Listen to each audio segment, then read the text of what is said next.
자.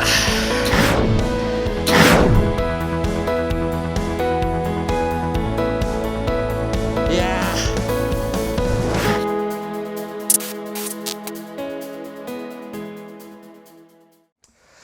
안녕하십니까.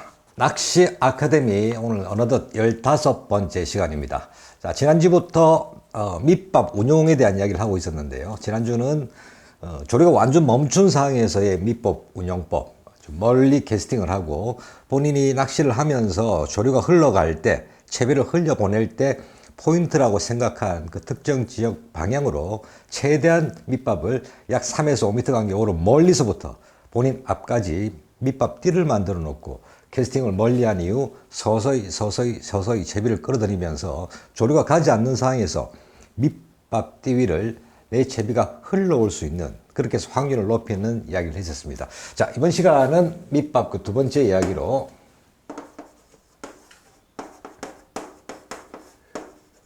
횡조류에서의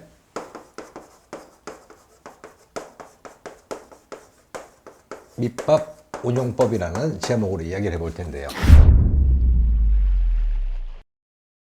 자, 횡조류에서의 밑밥 운용. 이 횡조류. 우리가 감성돔 낚시를 다니면서 아마 한 10번 중에 8번은 만나게 되는 그런 조류가 아닌가 싶습니다.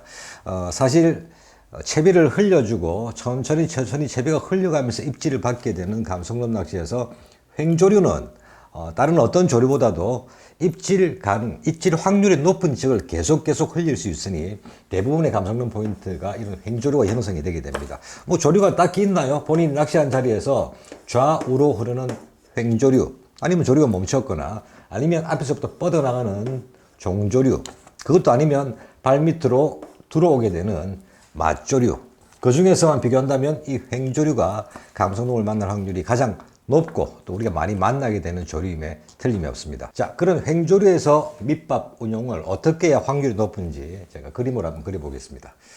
자, 보통 포인트는 이렇게 다른 데보다 약간 튀어나와 있는 경우가 많죠. 여기가 낚시 자리고요. 낚시를 이렇게 하게 될 겁니다. 자, 본인이 갯바위에 내려서 낚시를 하던 그 환경을 한번 잘 생각해 보시기 바랍니다. 이렇게 횡조류, 좌우로 흐르는 이런 횡조류의 상황에서는 대부분의 포인트가 본인이 서 있던 자리 일정 지점에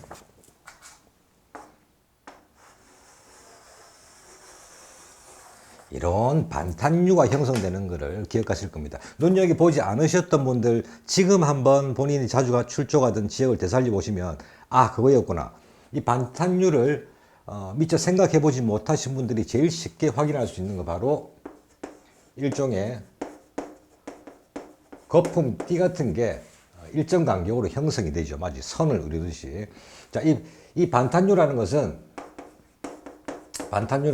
우리가 갯바위 낚시를 할 때 고기를 불러 모으고 또 밑밥 운용을 할 수 있는 아주 중요한 일종의 지류가 됩니다. 자, 조류가 오른쪽으로 간다고 한번 생각을 해 보겠습니다. 바깥 조류는 이렇게 전체적인 조류가 오른쪽으로 가게 되겠지만 갯바위가 일자로 쭉 된 게 아니고 갯바위는 이런 굴곡을 그리고 있기 때문에 옆으로 오는 조류가 바깥쪽보다는 갯바위 쪽이 부딪히면서 속도가 느려집니다. 그래서 일정 속도를 유지하는 바깥 조류와 갯바위 안쪽 조류가 속도가 늦어지면서 그 조류의 경계선이 만들어지고, 또 일정적으로 부딪히고 나가고 하는 조류가 갯바위에서 부딪혀서 서서히 지류권 덩어리가 이렇게 형성이 되는 거죠. 그래서 이 부분에는 각종 부유물들이나 또 거품띠 같은 게 형성되면서 바깥 조류와 안 조류의 경계선이 만들어지는데, 이걸 우리가 갯바위 낚시에서는 반탄류라고 합니다.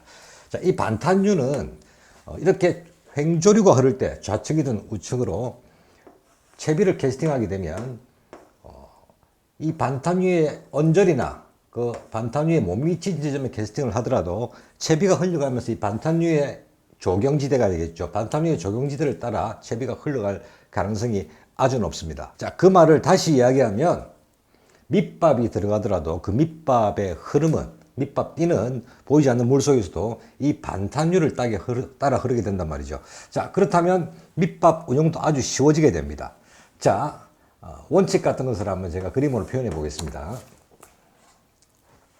이 반탄유의 경계선이 갯바위에서 20m라고 가정하고 아주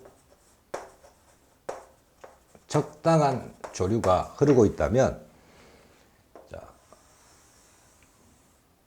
약 30m 정도 채비가 캐스팅되고 본인이 이 30m 정도의 거리, 이 거리가 되겠죠. 30m 정도의 거리에서 입질 포인트라고 생각을 하고 있다면 이때의 밑밥이 들어가는 기본 자리는 바로 이 반탄유에서 낚싯대 하나 길이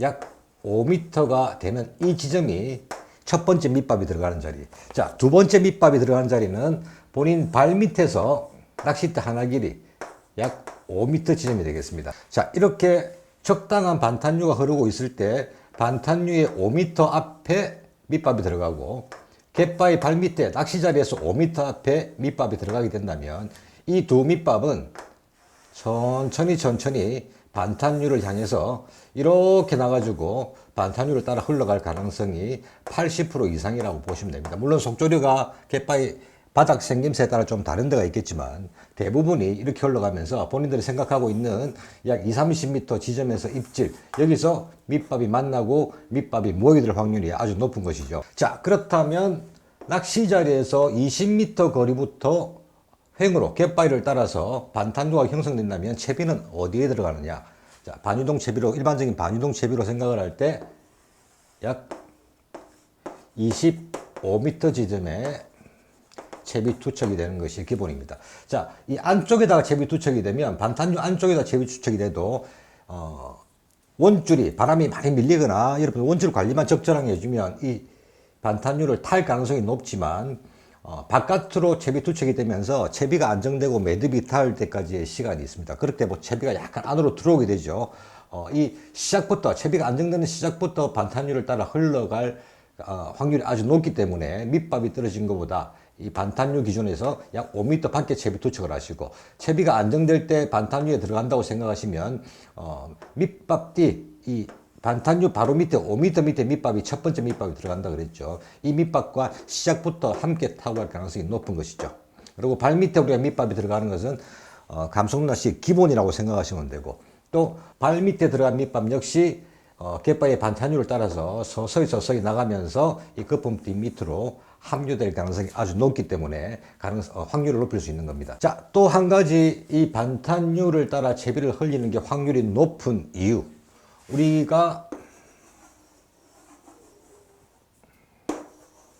이렇게 서서 낚시를 하게 되면 물속으로 점점점 발밑에서도 수심이 깊어지다가 수심이 평탄해지는 부위가 나오죠. 이 부분을 우리가 물속 가장자리라고 이야기를 한다면 수중녀가 잘 형성되어 있구나, 수중굴이 잘 형성되어 있는 포인트가 특정된 지점이 없는 곳에서는 갯바위에서 수심에서 이렇게 꺾이는, 내려가다가 깊어지는 수심이 꺾여 나가는 이 부분은 감성돔이 이동하기 아주 좋은 은신처가 될 수 있습니다.